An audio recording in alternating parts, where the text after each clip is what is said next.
Practice strategy. Table time. Well, what's more important, table time or gym time? Table time. Gym time. I think when you're starting out, I think table time is very important. But it kind of depends whether you're pulling tournaments or super matches. If you're pulling tournaments, you need a lot of table time because you're going to pull a lot of different opponents. But if you got a super match, you're going to pull maybe you're going to go through 5 or 6 starts with the same guys. There are very few arm wrestlers out there that are so technically diverse, they will do more than one thing in a super match. Devin is one. Devin can hook you and top roll you. Most everybody else, Jerry's going to press you. And if that don't work, he's going to press you harder and then harder. Okay? I am going to try to go inside. And if that don't work, I am going to go inside harder. Okay? You are in no danger if we're in a super match of me top rolling you at any point in that super match. Okay? So, and you will know that before we start. So if we have a super match coming up, you know what I'm going to do. You need a practice session to work out your timing and what you're going to do. Then you need to get to the gym and get strong. Okay? But if you are pulling tournaments, you don't know what the other guy is going to do. And you could be 3 matches in and he's fresh because so it takes a lot of table time to get ready for a tournament. But super matches, not so much. All right? And I would and as you become more advanced in arm wrestling, you'll get a lot stronger in the gym because you'll know what to train and how to rehab stuff, as opposed to, especially once you start getting good and you go to practice.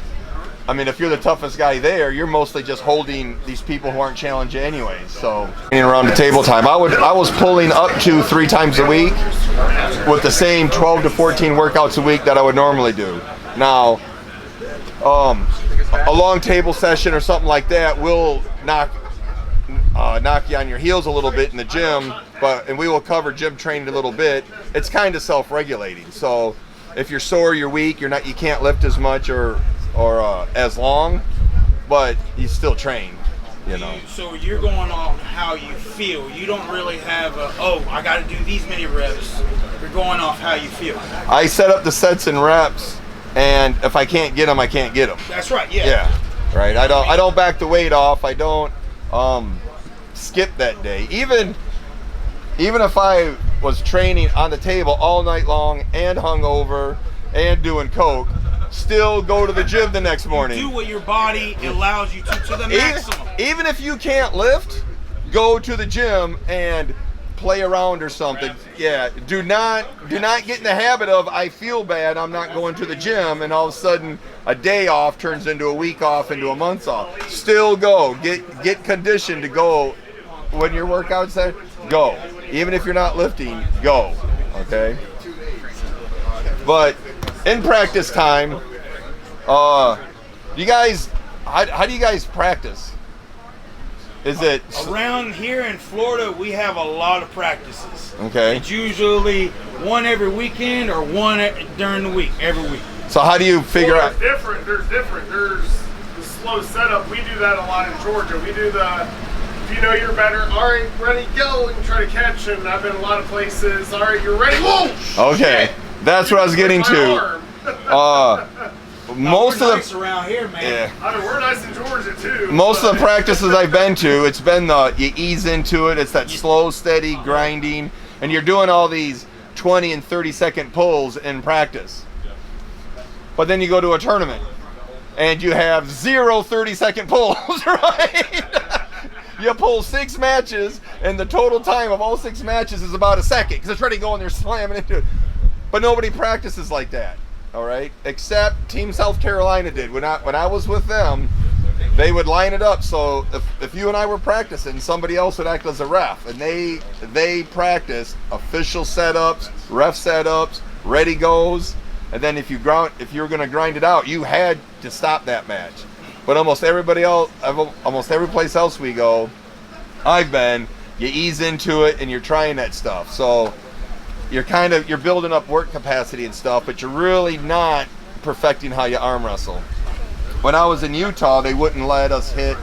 We'd have practice at Bob Brown's house, and he wasn't letting people hit for the fear that he thought that's how people were getting hurt and getting sore. So practice was Thursday at his house. Tuesday nights we practice at my house, and then it was all ready go hitting setups and stuff.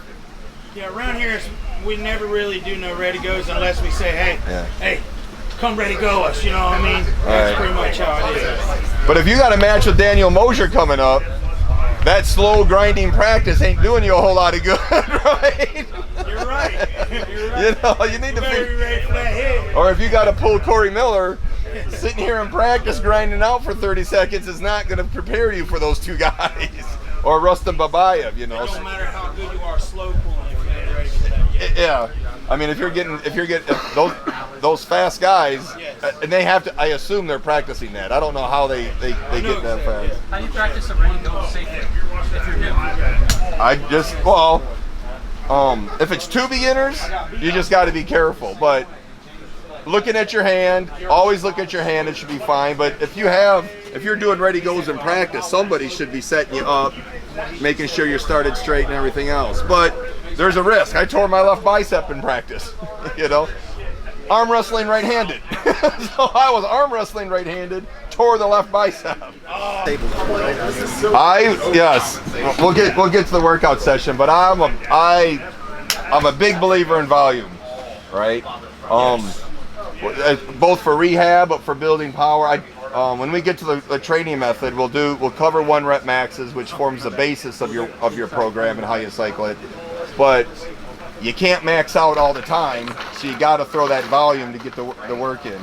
And I think those long grinding practice sessions help, because tournaments take forever anyway. So there's a couple of things that nobody's ever improved in arm wrestling. The weigh-in procedure at every tournament sucks.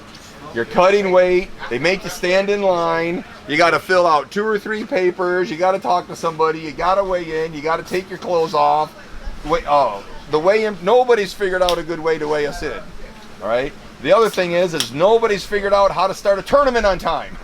Or how to end it on time, all right? We got too many friends, too many of us are arm wrestlers and want to set it up.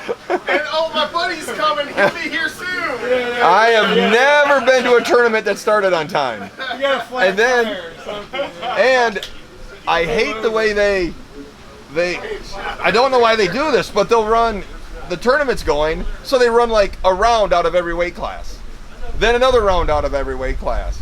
I wish they would just pick a weight class, run it, start to finish, right? Let's say we're going to pull the middleweights. Run the middleweights to first place, let those guys leave, bring the lightweights, the super heavyweights in.